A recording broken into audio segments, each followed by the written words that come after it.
भाई अक्सर आपने ऑटो लवर्स या फिर ऑटो एक्सपर्ट्स को सेगमेंट्स के बारे में बात करते सुना होगा कि ये गाड़ी ए सेगमेंट की है, बी की है, सी की है। लेकिन आखिर ये सेगमेंट्स होते क्या हैं, इसके बारे में आज चर्चा करेंगे। नमस्कार, मेरा नाम मानव है और गाड़ियों को सेगमेंट्स में डिवाइड किया जाता है, A B C D E M J और क्रॉस ओवर।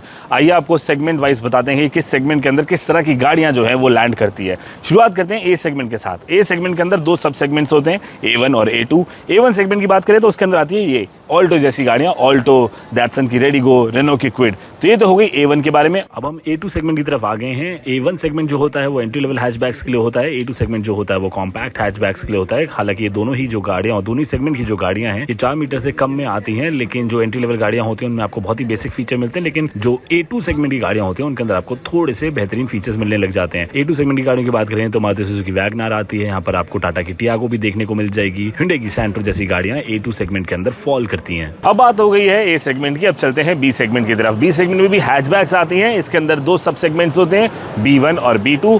B1 जो सेगमेंट होता है उसे कहा जाता है स्मॉल हैचबैक्स का, और जो B2 सेगमेंट है उन्हें प्रीमियम हैचबैक कहा जाता है। B1 सेगमेंट की बात करें तो वहां पर आपको hyundai ग्रैंड i10 नियोस जैसी गाड़ी देखने को मिल जाएगी। इसके अलावा मारुति सुजुकी स्विफ्ट जो है वो भी इसी सेगमेंट के अंदर फॉल करती है, B1 सेगमेंट के अंदर। तो अगर आपसे कोई पूछे कि आपके पास कौन सी गाड़ी है और अगर आपके पास स्विफ्ट या फिर ग्रैंड i10 नियोस जैसी गाड़ी हो तो आप बोल सकते हैं मेरे पास B1 सेगमेंट की गाड़ी है। चलते हैं B2 सेगमेंट की तरफ। ये जो होती हैं ये प्रीमियम हैचबैक्स होती हैं, 4 मीटर से थोड़ी सी छोटी होती हैं गाड़ियां। इनके अंदर आपको थोड़े प्रीमियम फीचर्स भी देखने को मिलते हैं। गाड़ियों की बात करें तो इसके अंदर टाटा की अल्ट्रोज, hyundai की i20, होंडा की जैज जैसी गाड़ियां फॉल करती हैं।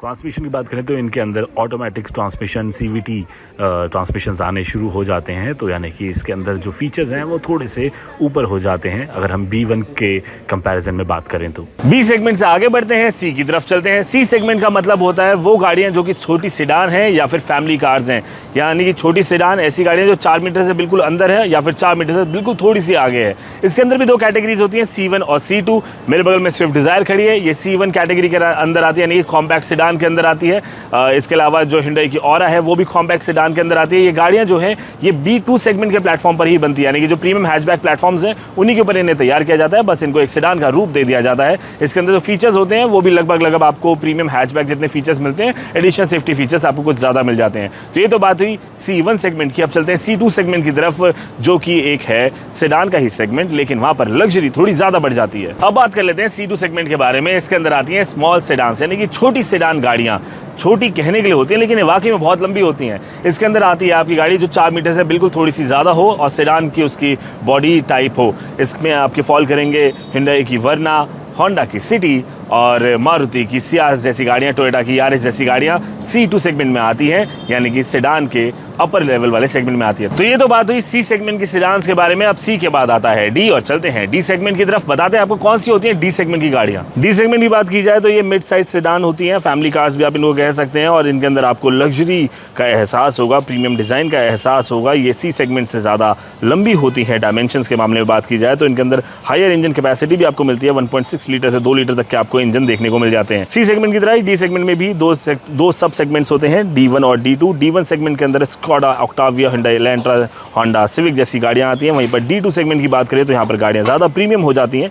Honda Accord, Skoda Superb, Toyota Camry और BMW 3 सीरीज जैसी गाड़ियां आपको D2 सेगमेंट में देखने को मिलेंगी। अब बात कर लेते हैं E सेगमेंट की। E सेगमेंट एक लग्जरी सेगमेंट है। इनमें जो गाड़ियां होती है वो ज़्यादा चौड़ी होती है, उनके व्हील बेस ज़्यादा लंबे होते हैं, इनकी लेंथ काफ़ी अच्छी होती है। इसके अलावा इंजन की बात करी जाए तो 2 लीटर से ज़्यादा इंजन में गाड़ियाँ आपको देखने को मिलती है और एडवांस सेफ्टी फीचर्स इसके अंदर, जैसे मेरे साथ में गाड़ी खड़ी है, मर्सिडीज़ की E क्लास आती है, BMW की 7 सीरीज़ आती है। इसके अलावा आप इसके अंदर बहुत सारे जो प्रीमियम लग्जरी ब्रांड्स हैं, Audi की A6, A8, इस तरह की गाड़ियाँ इस सेगमेंट में फॉल करती हैं।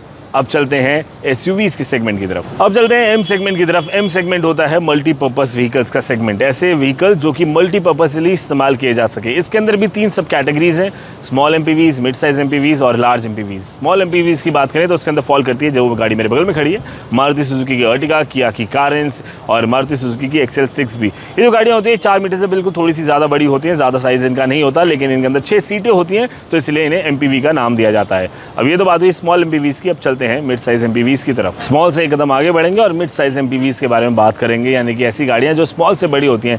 इनकी कैरेक्टरिस्टिक्स की बात करी जाए तो ये थोड़ी सी उनसे साइज़ में बड़ी होती है। इंटीरियर स्पेस जो होता है वो ज़्यादा होता है। 6 और 7 सीटर कॉन्फ़िगरेशन में ये गाड़ियाँ आती हैं।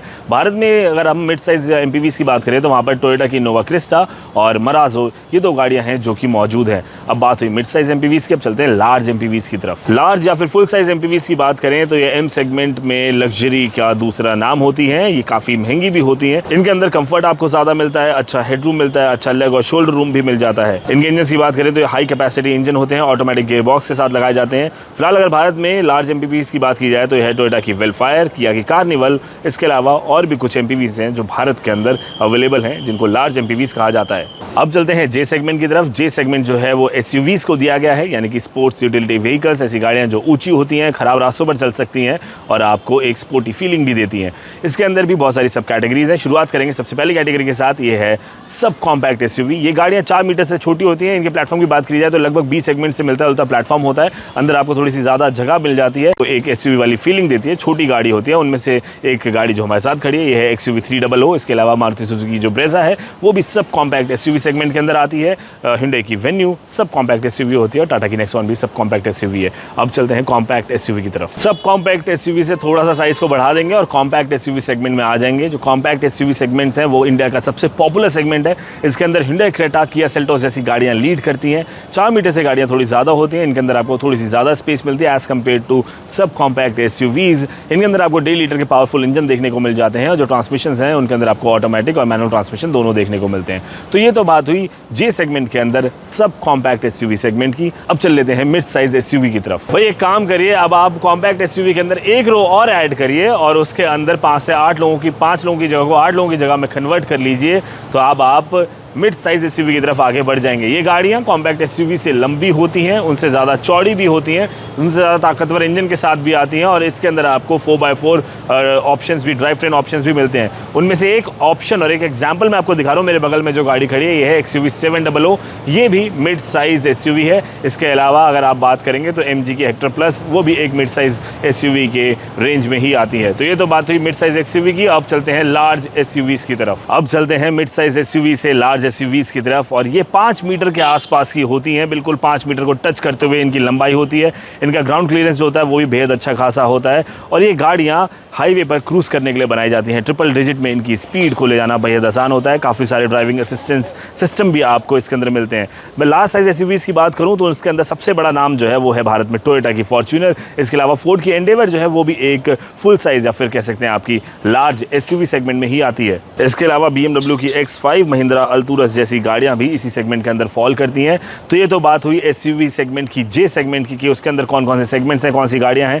अंत में जाते आते एक और सेगमेंट, जो आखिरी सेगमेंट है वो है क्रॉसओवर का। आपने देखा होगा मारुति सुजुकी S क्रॉस, वो एक क्रॉसओवर है, यानी कि एक हैचबैक को अगर एसयूवी के साथ हम मिला दें तो एक क्रॉसओवर गाड़ी मिलती है। तो ये सेगमेंट है क्रॉसओवर का। भारत में इसका मार्केट थोड़ा कम है, लेकिन विदेशों में ये गाड़ियाँ बहुत ज़्यादा चलती हैं। तो कुछ इस तरह के होते हैं सेगमेंट्स गाड़ियों के। हमने सोचा आप तक ये बात पहुँचाई जाए। आपको वीडियो कैसा लगा कॉमेंट सेक्शन में आके ज़रूर बताएं। बोले मेरा नाम मानव है, एक अच्छे मानव बने। जय हिंद कहें।